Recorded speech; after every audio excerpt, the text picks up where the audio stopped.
This is Dr. Ron's Words of Wisdom, words on leadership, goal setting, productivity, and a whole lot more. I trust today you'll consider this like a vitamin or a supplement for your mind and heart. And wherever you receive podcasts from, would you please subscribe to Dr. Ron's Words of Wisdom, leave a rating and a brief written review in order to help others to locate this podcast. And would you spread the word? I would greatly appreciate it. I want to talk about starting over. As a leader, there will be times when either in fact or in the feeling of the moment is that you are starting over. A lot of the most famous people in the world in nearly every sphere of endeavor have had setbacks and such heartbreaking disappointments that they went right back to square one. Some would tell you they were at a deficit and had to start over. I talked a few weeks ago about restarting with many things in the world being closed down for weeks and months. There is a need to restart things, but this one is slightly different than that. And that is, I just believe there's going to be someone listening today, and you have had as major a setback as you have ever experienced. All of your dreams seem to be laying at your feet right now, and you're going to have to start over. Now, the first thing that usually happens when someone gets in this position is we start having a pity party, and that's natural. We start complaining and start blaming. That as well is natural. Sometimes we just go to bed and pull the covers over our head and stay there until it hurts too much to stay in bed. And once we've groused around for a while, we have to pick ourselves up and start over. So I'm going to talk about 9 things you need to consider if you are in the spot today. And if you're not, you may be, we all have been, you may be someday in the future. And if even either one of those scenarios prove to be untrue, you could be a coach and a blessing and an encourager to someone who is in this kind of a situation. I think one of the first things you need to do is just to ask some questions. What went wrong? Now, if you're a spiritual person, it might be time to take your questions to God. But what went wrong? You need to really look at this idea. What part did I contribute? What caused this? What were some of the things that happened that for whatever reason there were blind spots that kept me from seeing? Should I have gone another direction? Should we have never tried this? I mean, these are all questions, and no one can answer any of those questions but you. But I like to start with just a series of questions. I'm one who would want to do it in a journalistic or a notebook kind of a format. And then following right up from those questions, the second thing is once you get the questions down, and you may not know the answer, and as a matter of fact, friend, you may never ever find or discover the answer, and that's okay. But just because we don't find the answer or can't figure it out, we still need the exercise of asking questions because it sharpens our mind to be prepared the next time. And that leads me to the second thing that I want to say, and that is make some observations. Now, you can make observations. I like to ask this question. I asked someone several years ago who had been in a very bad situation, and he'd been out of it for a while, and I asked him, what did you learn in all of this?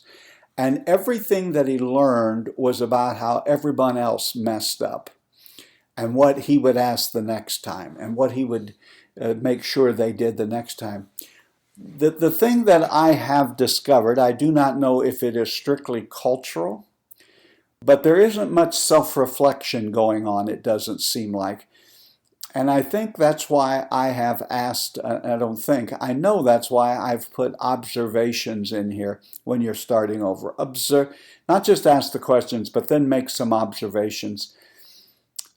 regardless of what happened, you more than likely played a part in it.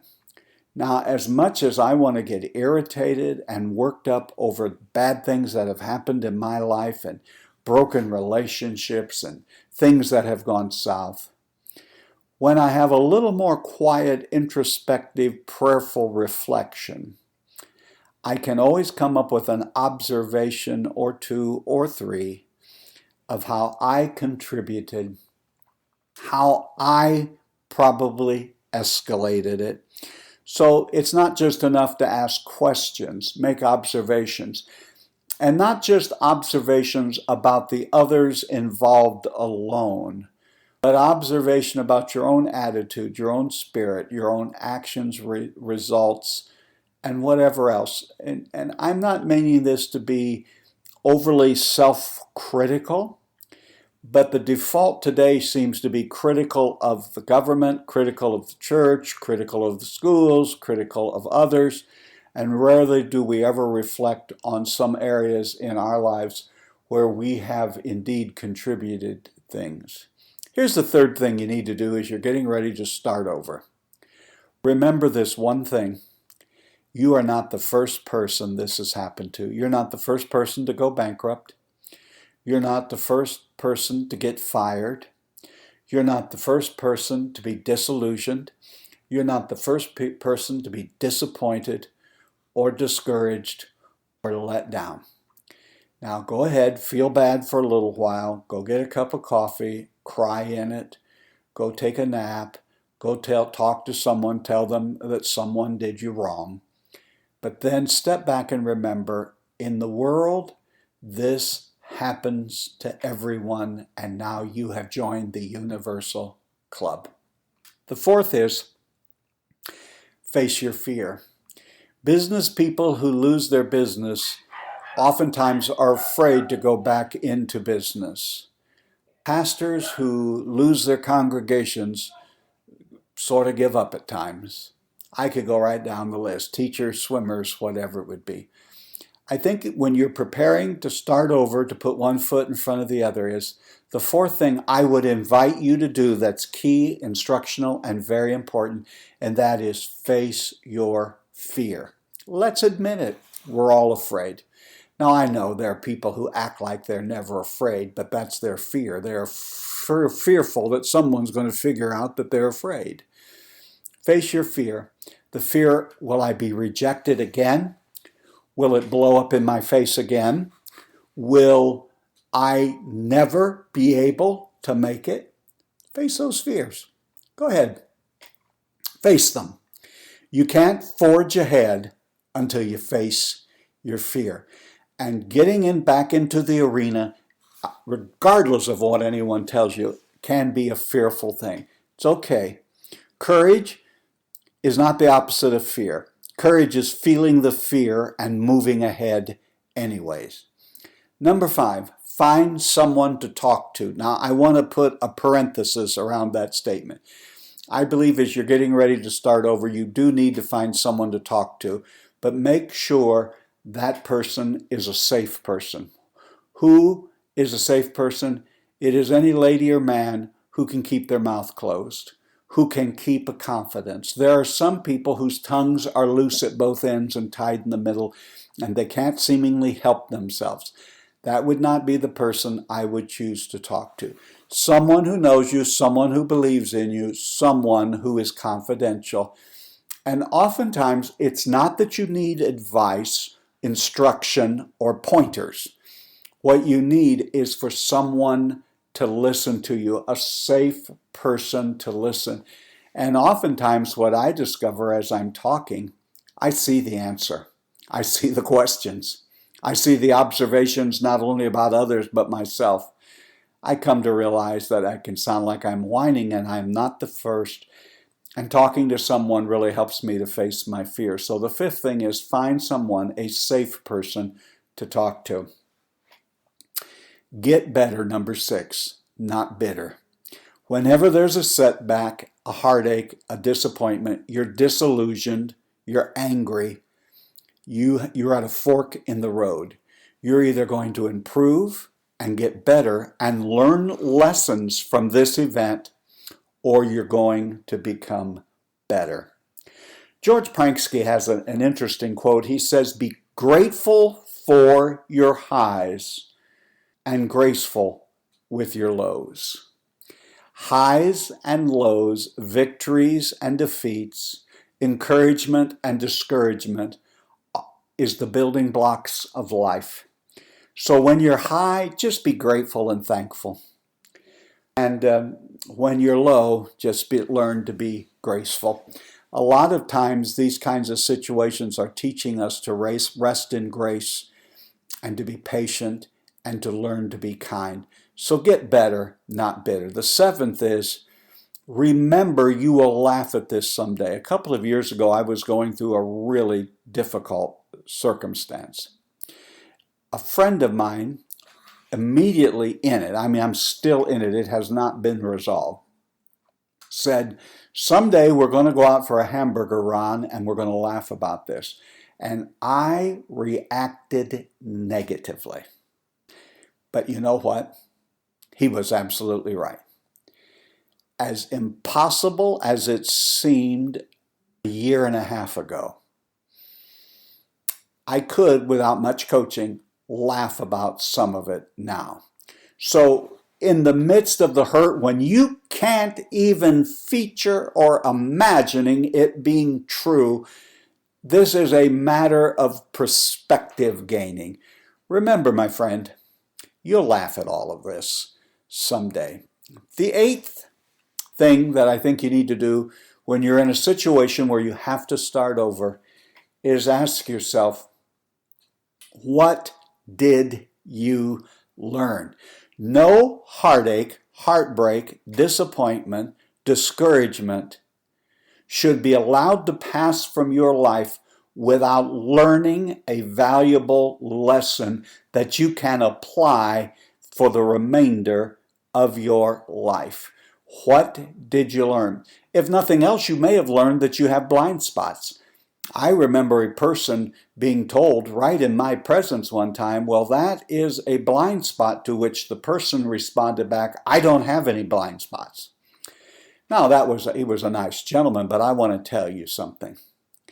If you don't think you have any blind spots, that, my friend, is a significant blind spot. What did you learn? Did I learn that I shouldn't act like a know-it-all? Did I learn that maybe I should have consulted with a coach or a mentor? Did I learn that to try something like that, you better have the resources in place before you begin? What did you learn? That I really need to spend some time casting the vision, sharing the mission, and engaging the team. I don't know what your lesson is to learn, but I can absolutely testify to you today, I have learned some of the best lessons of life out of the ashes of discouragement and defeat. So it's not wasted if you use it as a learning experience. Now, the ninth and final thing that I want to say to you is you're one of those folks who's having to start over, maybe after a bitter defeat or a discouragement, is it's not only do you need to ask, what did you learn? The final thing that I'm going to say is, what do you need to unlearn? There are some of us that have learned some ways of acting and reacting that are quite costly to us. There are some reactions that we have that are because of some hurt from childhood or way back yonder somewhere, that we need to unlearn particular responses. We all need to not only learn, there are things that we need to unlearn.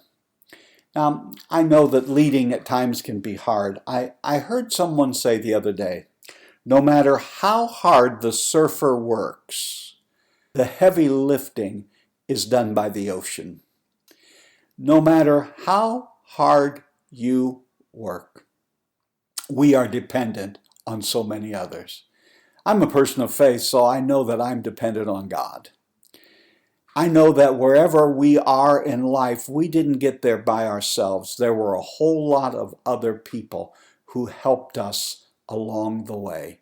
So my friend, if you're starting over, ask yourself some important questions. Take times for observations, not just about the situation and others, but observations about yourself. Remember, you're not the first person to experience this. You won't be the last. Number 4 may be a little more difficult, but face your fear. I mean, really face it and push through it. Find a safe person to talk to. Just make up your mind that you're going to get better, not bitter. Remember, you really will, even though it seems impossible, you will laugh at this someday. Ask yourself, what did I learn? What are the lessons learned through all of this bad experience? And then what are the things that I need to unlearn? You've been listening to Dr. Ron's Words of Wisdom, words on leadership, goal setting, productivity, and a whole lot more. I trust today this has been like a vitamin or a supplement for your mind and heart. And wherever you receive podcasts, please subscribe to Dr. Ron's Words of Wisdom. Remember, my leadership friend, you are doing better than you think you are. You really are, regardless of what's happening today. You are doing better than you even know. And until next time, this is Dr. Ron saying, have a great and blessed